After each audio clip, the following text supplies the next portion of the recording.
Crimea no longer feels safe. The beginning of an explosive trend. A systematic dismantling of the air defense umbrella over the occupied peninsula, where the legendary Pantsirs, elite air defense systems, and expensive Iskander depots are turned to ashes. A new underwater drone, invisible to radar and capable of carrying a ton of explosives, becomes the final verdict for the Black Sea Fleet and the Crimean Bridge. At the same time, the collapse of Russia's much-hyped spring offensive, Ukraine's defense forces seized the initiative and liberated record territories. Against the backdrop of preparations for a maritime blockade of the Shadow Fleet and insider reports about the Phantom F-16 squadron, the Kremlin is facing a complex military crisis, the details of which we analyze in this special edition. Greetings! I'm Darina Hutsakalo, this is the Ukraine Today channel, and here is a selection of hot news. Let's start with the main point. The room for maneuver for the occupiers is shrinking. The forces of unmanned systems are ramping up the pace, and it can no longer be stopped. Magyar is working tough and systematically. Crimea no longer appears to be an unattainable fortress for the enemy. In the area of Krasnosilske, the Russians lost one of their key air defense elements, the Pantsir S missile system. What was supposed to protect the sky became a target itself, and near Novofedorivka, the Malachit radar station, the eyes with which the enemy tried to control the airspace, was put out of action. Now those eyes have gone dark. Detecting and destroying components of the enemy's air defense system, long range, medium range, and short range, is one of the top priorities for SBS drones. These are no longer isolated strikes, but a clear strategy, knocking out air defenses, blinding radar systems, and clearing the way forward. The momentum has begun. Crimea is gradually turning from the occupiers' rear base into a zone of constant alarm. But this is only the beginning. The special unit of the defense intelligence, the Ghosts, gave the occupiers a hellish week. This was not a random attack, but a precise operation to demilitarize the enemy's elite equipment. Did the Russians really think their so-called Govned analog iron would protect the sky? The mistake cost them millions of dollars. The chronology of events confirms a change in Ukrainian intelligence tactics, strikes on key defense nodes. The list of destroyed targets included the Pantsir S air defense system, which is the backbone of Russia's short-range air defense. Its loss opens the sky for further attacks by our drones and missiles.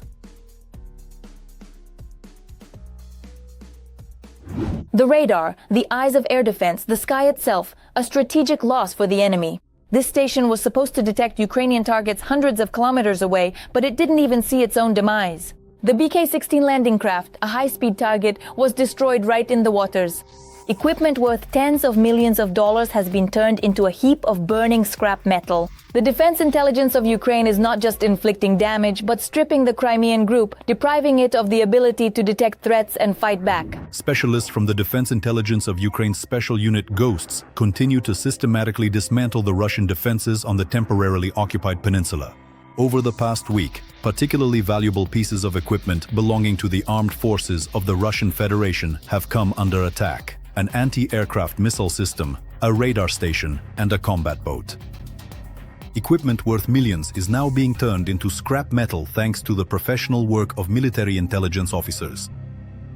But if you thought that was all, hold on! The Special Operations Forces have gone even further. While the Kremlin was drawing red lines, our operators erased them along with the Russian depots. FP2 drones broke through the defenses and struck the occupiers' Holy of Holies, the ballistic missile storage site. The operation was carried out over the course of 5 days. The geography of the strikes demonstrates the depth of penetration of Ukrainian strike capabilities. The village of Pasichne. The destruction of an Iskander missile complex storage site has been confirmed. The detonation was so powerful that it was recorded by seismic sensors. Destroying missiles on the ground means saving the lives of Ukrainians in the cities.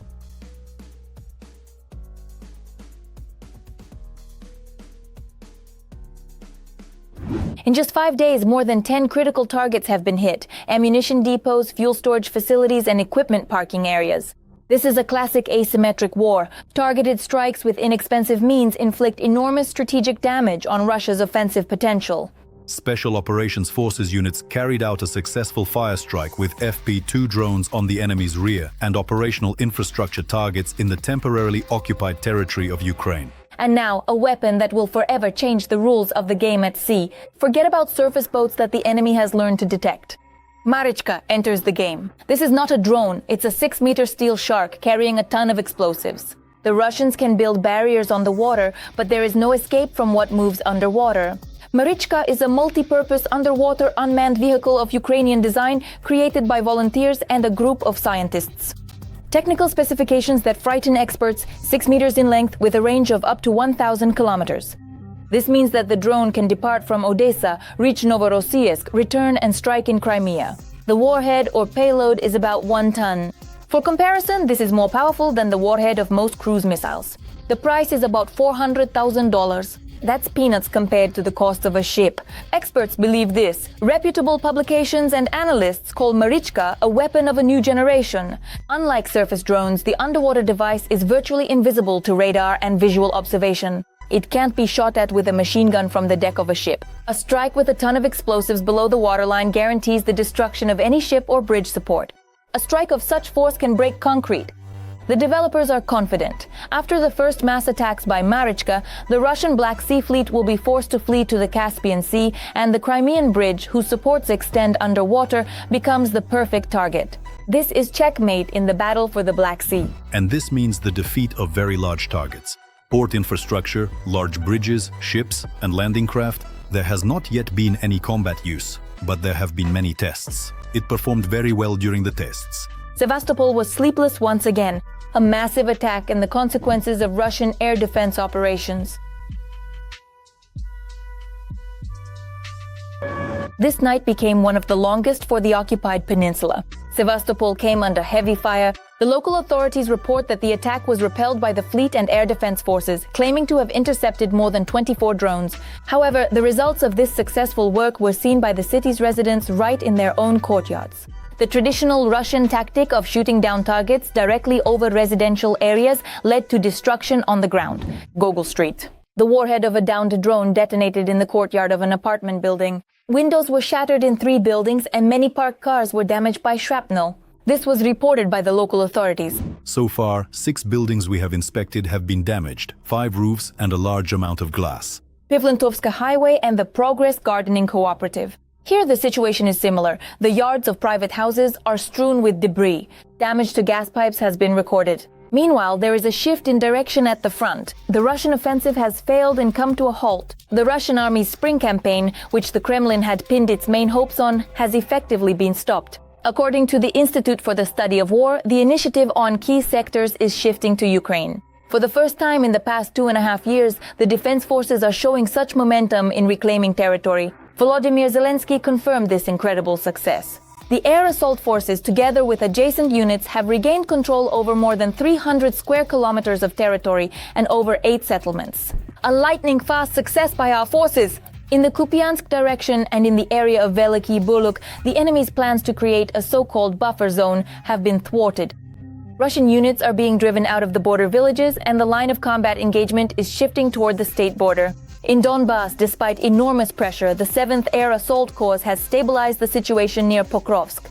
The enemy is bogged down in positional battles near Belitske and Mirnohrad, suffering losses that are disproportionate to their gains. The aggressor's advance has been halted and the Ukrainian army is shifting to a tactic of localized counterattacks, cutting off enemy offensives. Meanwhile, Russia's maritime blockade continues. The West is preparing to confiscate the fleet. The Kremlin openly acknowledges the threat of complete maritime isolation. Nikolai Patrushev, assistant to the Russian president, made a statement that effectively confirms the effectiveness of the Western strategy. Russia faces mass arrests and seizures of merchant ships on the world's oceans. According to available data, such actions will intensify. Attacks on our ships and cargo will become more frequent. This refers to the hunt for the so-called shadow fleet, which Moscow uses to circumvent oil sanctions. At the Munich conference, British Defense Minister John Healey discussed with partners a plan to intercept tankers. The Royal Navy is ready to deploy special forces and unmanned boats in the Atlantic and the Barents Sea. The USA, the Coast Guard has already set a precedent by detaining 8 tankers. No final decision has yet been announced regarding the escort of vessels by Russian Navy forces, but according to foreign media, military escort of merchant ships is already being carried out de facto. A number of different international news agencies have officially reported that the Swedish Navy is closely monitoring and observing armed guards on oil tankers that are currently departing from Russian ports. The West is shifting from legal sanctions to physical control of maritime routes. For Russia's export-oriented economy, this means the risk of a complete blockade of foreign trade and the loss of its main source of foreign currency revenue. Russia is facing a complex crisis. The front is stagnating, the rear infrastructure is being destroyed, and maritime routes are being blocked. The war is moving on to the aggressor's territory in every sense: military, economic, and logistical. Soon Russia will be blocked not only at sea but also in the sky. The mysterious F-16 squadron, insider information or military deception. The French publication Intelligence Online has released a sensational insider report. Allegedly, a secret squadron has been formed within the Ukrainian Air Force, involving foreign pilots. We're talking about veterans of the US and Dutch Air Forces who have extensive combat experience in hotspots, including the Middle East. According to journalists, this elite unit has a specific mission to defend Kyiv and the northern regions. Every voice matters. Join our community, support independent journalism and help us bring you the truth from Ukraine. Become a member of Ukraine today. Join us now. The contribution of Western veterans is considered most significant in the area of high-tech components. According to several sources close to the general staff, Ukrainian crews were already familiar with these components, but only partially due to the lack of years of training on similar Western systems. Foreign specialists, according to the leaked information, work on 6-month contracts. Their main goal is night hunting for Russian Ka-101 cruise missiles, calibers, and attack drones. Western veterans possess something that cannot be gained through accelerated courses, an intuitive mastery of the most complex F-16 avionics in combat conditions. Moreover, it is claimed that Ukrainian aviation has already surpassed the United States in practice by employing tactics of rapid dispersal and strikes from unexpected airfields. We are not just learning, we are rewriting NATO textbooks. However, it should be noted that all this information comes solely from a statement by one French publication. In turn, the head of the communications department of the Air Force Command of the Armed Forces of Ukraine, Yuri Ihnat, noted that Ukraine is actively cooperating with its partners within the aviation coalition, but it is Ukrainian pilots who carry out the combat sorties. So what is this then? Is this an official denial, or is it simply that the enemy shouldn't know all the details just yet? We'll see. And right now, the situation on all fronts is changing. The enemy is losing the initiative on the ground, and in the sky, they are met with technologies for which Moscow has no countermeasures. A moment of triumph, the world is praying for the Ukrainian Flamingo missile. One launch and Russia is forced to pick up its pieces. Ukraine's revenge has reached a new level. The Kremlin does not hide the failure of Russian air defense. Putin is panicking, but he can't do anything about it. The steel hands of our defense forces are tightening their grip on Moscow. The British peace nightfall is going out on the hunt. The time of reckoning has come. Will these missiles really be able to take Putin's missile terror out of the game? Let's watch. This formidable new Ukrainian missile system is one that today is not only deeply feared by our various enemies, but thanks to its incredible precision and remarkably low production cost, it is even causing a significant amount of concern among the international partners and allies of Kyiv. In February 2022, we asked our Western partners to close the airspace over Ukraine. By February 2026, it is Europe that is asking Ukraine to share its unique experience on how to do this independently. This is a very simple technology. There's nothing complicated, nothing special needed. There are tons of books written about this, where everything is described in detail, how it's done. What's so complicated about it? As it turned out, modern American and European air defense technologies have a huge drawback: their cost. Even though Western weaponry is technically unmatched, given today's realities of warfare, NATO would only be able to defend itself from enemy missiles and drones for a few days. The West simply doesn't have enough funds for more, because each of their missiles is tens or even hundreds of times more expensive than the drones they shoot down. At this very moment, intercepting a single Iskander missile costs well over $6 million. And this is where Ukraine comes to the West's aid with its unique Flamingo missile. We want to bring this down to, well, around $1 million, $1.5 million, so that intercepting Iskanders would cost that much. With the help of the FP9 missile? With the help of the FP7 missile. The Ukrainian Flamingo is already demonstrating unprecedented effectiveness and accuracy, striking strategic targets in Russia. A missile created in record time has become yet another major headache for Putin and his generals. Since the development is entirely domestic, the armed forces of Ukraine do not need any permissions to strike with the Flamingo wherever they want or need to. The only problem our developers have to put up with is scaling up production. So far, it has not been possible to produce a sufficient number of missiles per month for the armed forces of Ukraine. This is a strategic weapon. Unfortunately, as of now, you can't buy or launch strategic weapons in the same quantities as, say, PIs, or as is the case with the FP1. FP-2 so that everyone could see the effect and it would reach every household. But based on the missions that have been carried out so far, we see that it fully meets the objectives we set for it.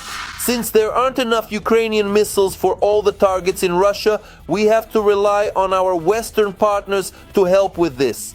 Yes, the United Kingdom will develop a new deep strike ballistic missile for Ukraine. We can state that, first and foremost, we're talking about a missile that can be quickly scaled up and is a relatively inexpensive solution, since the government of the United Kingdom is specifically emphasizing that it should be a cost-effective means, meaning it will meet the demands of the current situation. Since we see that the armed forces of Ukraine, as well as the overall security and defense sector, need a large number of such means, and they cannot be too expensive. As a result of the Nightfall project, the United Kingdom announced a competition for the accelerated development of ballistic missiles designed for combat operations in high-threat environments and under strong electromagnetic interference.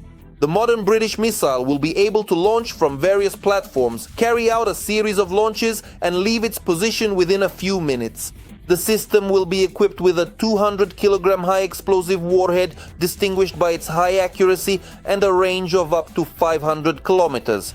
500 kilometers completely covers the entire temporarily occupied territory of Ukraine.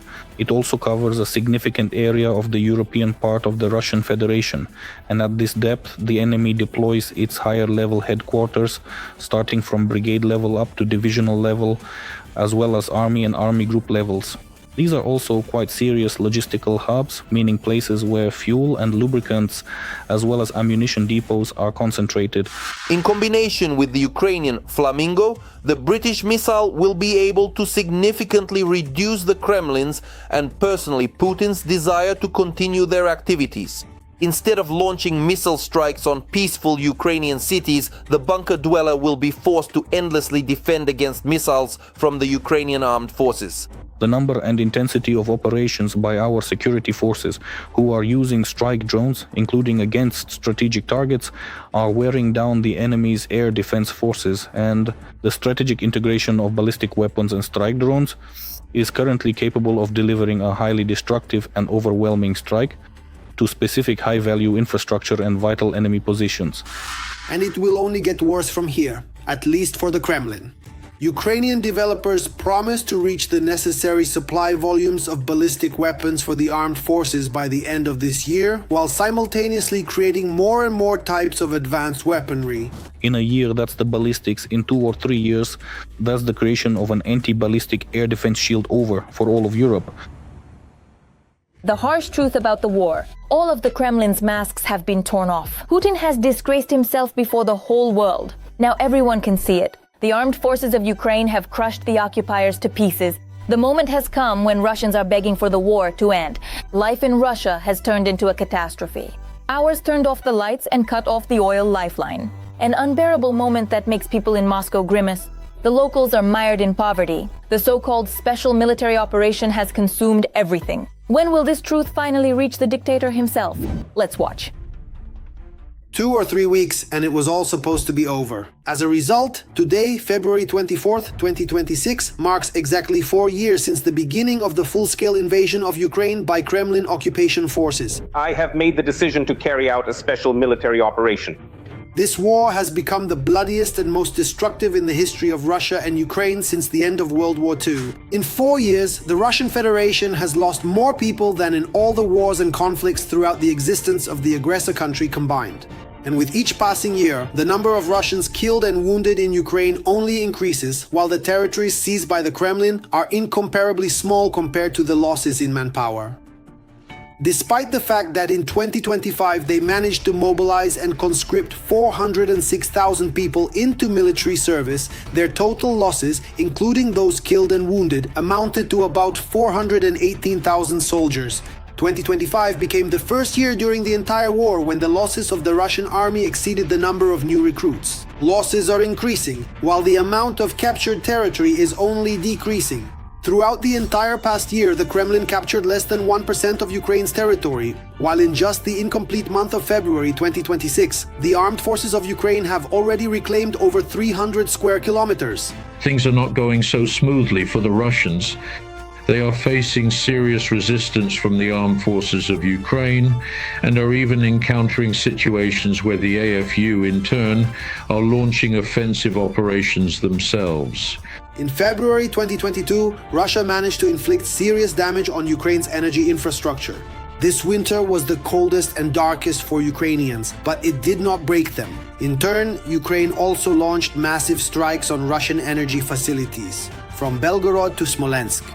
The Russians also experienced what blackouts are like.